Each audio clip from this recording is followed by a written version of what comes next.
Olá pessoal, eu sou o Rafael Yamashiro e eu vim trazer a reflexão dessa semana, baseado na exposição bíblica que temos feito aos domingos da carta de Paulo aos Filipenses.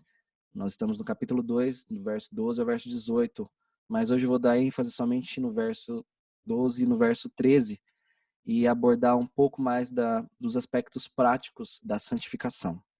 Eu quero iniciar esse momento de reflexão com um poema de Josiah Conder. Esse poema ele foi citado por Hendrickson no comentário da carta de Paulo aos Filipenses, justamente no trecho que a gente vai conversar.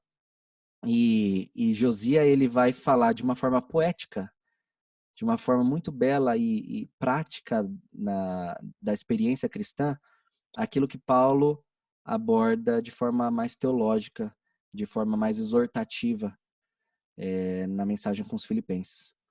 Olha só esse poema. Não foi porque eu te escolhi, porque, Senhor, isso seria impossível. Este coração ainda te rejeitaria, caso não me tivesses escolhido.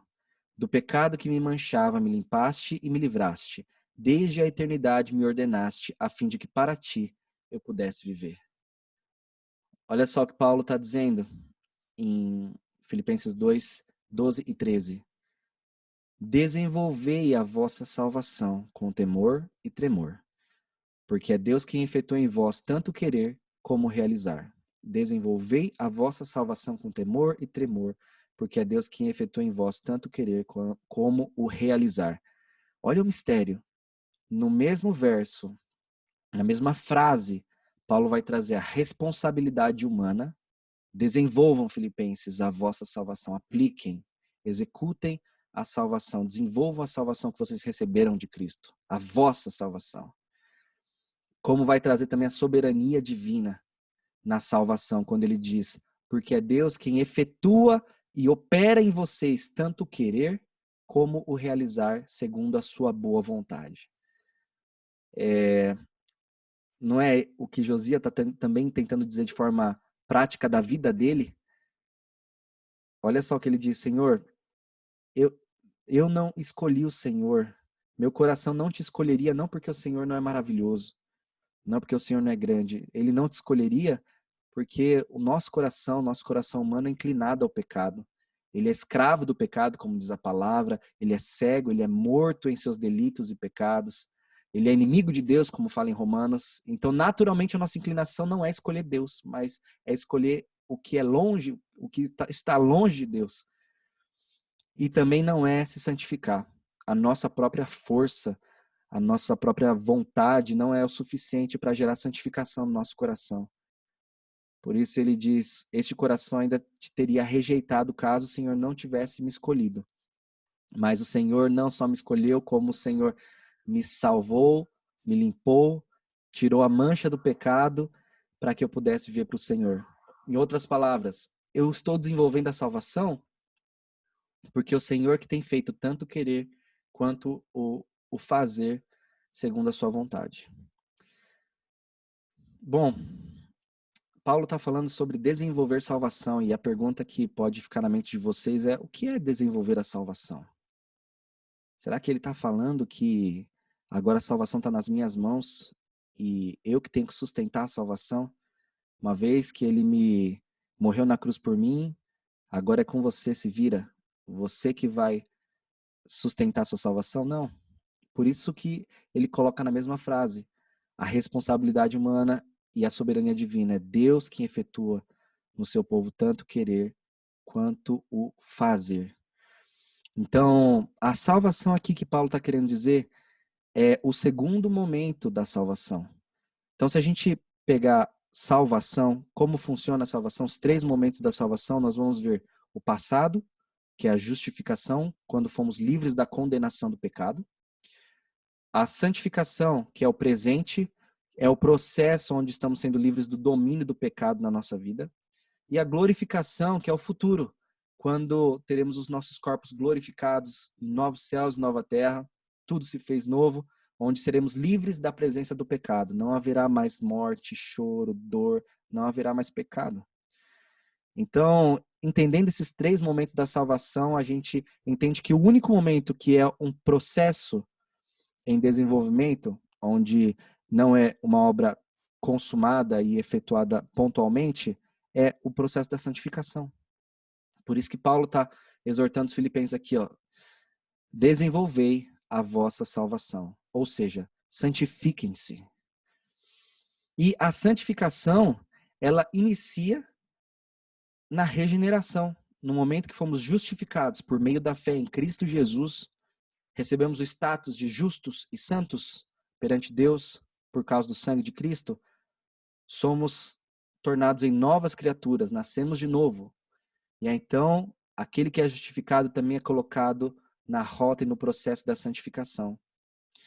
E então, agora, a santificação é um processo de toda a vida cristã, que se inicia na justificação e vai finalizar na glorificação. Em outras palavras, toda a vida cristã vai ser uma vida de processos, de trabalhar de Deus, de espremer, de nos lapidar, de nos acrisolar, como diz o salmista.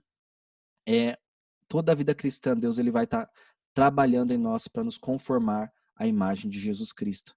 Então a pergunta essencial não é, Senhor, quando esse processo vai acabar? Porque quando o processo acabar, provavelmente a nossa vida também vai. A pergunta é, Senhor, como eu passo por esse processo? Quais são os meios que o Senhor me dá para que eu passe por cada um deles de forma digna do Evangelho?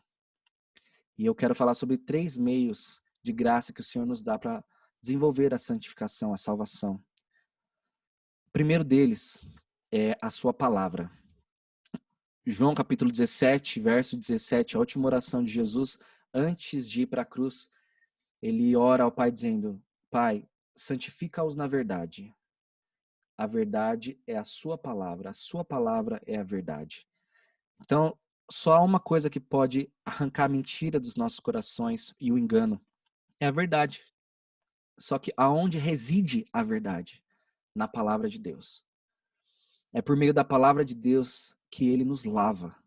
Efésios capítulo 5, Paulo vai dizer que Cristo purifica a sua igreja por meio da lavagem da sua palavra. Então pensa, todas as vezes que você estiver lendo e absorvendo a palavra de Deus, ele está lavando a sua mente, o seu coração, ele está modelando a sua forma de ver o mundo.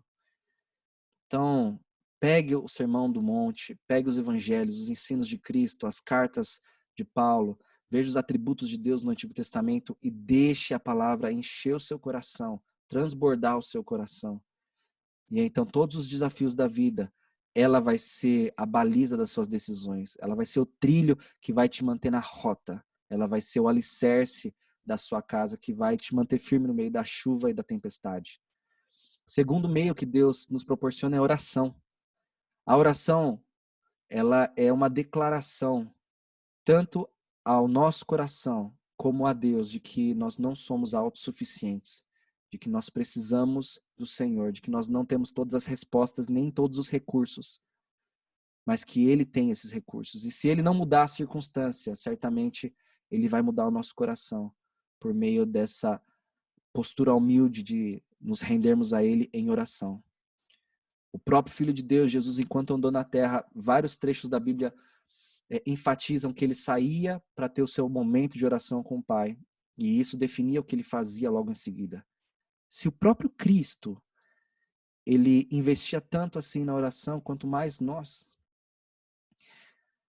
está ao alcance de mim, de você, nesse exato momento quando acabar o devocional. Qualquer horário do dia, qualquer momento, não precisa ser rico, ser teólogo, não precisa ter muito conhecimento ou pouco conhecimento, ser de algum tipo de etnia. Não, para todos. Esses 3 meios que eu estou abordando aqui são acesso fácil para todo mundo, porque Deus, ele não quer dificultar as coisas, mas ele quer nos aproximar dele. E o último deles é o corpo de Cristo.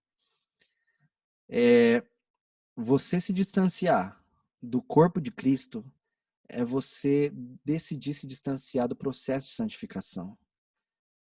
É você anular um dos meios que Deus e a palavra de Deus declara como essencial para o trabalhar dele nas nossas vidas. Relacionamentos são difíceis. Igreja é difícil.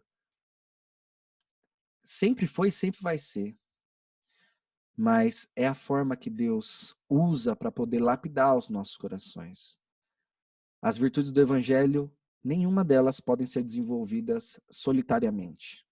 Você sozinho não consegue crescer no amor, porque precisa de um outro para você exercer o amor e o amor incondicional. Você não consegue perdoar 70 vezes 7 se não tem quem perdoar 70 vezes 7. Perseverança, fé, unidade, tantas virtudes do Evangelho, como desenvolver de forma isolada. É esse meio seguro e debaixo da graça e autoridade de Cristo que a gente desenvolve a nossa santificação. Deus distribui dons à sua igreja, ao seu povo, também para nos fortificar e nos trazer a memória de que nós precisamos uns dos outros, de que ninguém é autossuficiente, de que ninguém consegue sozinho alcançar a plena vontade de Deus. Bom, a minha oração para vocês e para mim também é que esses 3 meios de graça que Deus nos concede para desenvolver a nossa salvação, para nos engajarmos na santificação, eles não sejam negligenciados. Nós possamos nos empenhar na leitura da palavra todos os dias, na oração todos os dias e na comunhão com o corpo de Cristo todas as vezes que for possível, a fim de que possamos desenvolver a salvação, mas sabendo que por detrás de tudo isso é Deus quem está efetuando tanto o querer quanto o efetuar segundo a sua vontade. Que Deus abençoe. Antes queria indicar para vocês um livro que fala sobre isso, que é Os Meios Essenciais de Graça, do Paul Washer. Esse daqui ele vai falar também sobre a importância da palavra, da oração e da comunhão com o corpo de Cristo. Pessoal, isso é essencial realmente para a gente passar nesse processo de santificação e viver esse processo de santificação até a glorificação. Eu lembro que na fase mais dolorida e mais sombria da minha vida, foi na perda do meu pai, se eu tirar um desses 3 elementos, eu acho que o processo seria muito mais longo. Era o aplicativo rodando a palavra de Deus o tempo todo no meu ouvido, os salmos durante a noite que consolavam o meu coração, era a oração de um coração angustiado que me aproximava de Deus e era o corpo de Cristo que me abraçava, que me permitiu viver, passar por esse momento de angústia, sendo aperfeiçoado mesmo em meio ao sofrimento e à dor. E Deus ele vai usar todos os recursos possíveis para nos fazer segundo a imagem do seu Filho, de glória em glória, de vitória em vitória. Que Deus abençoe e que esse possa ser o nosso engajamento no desenvolvimento da nossa salvação. Um grande abraço.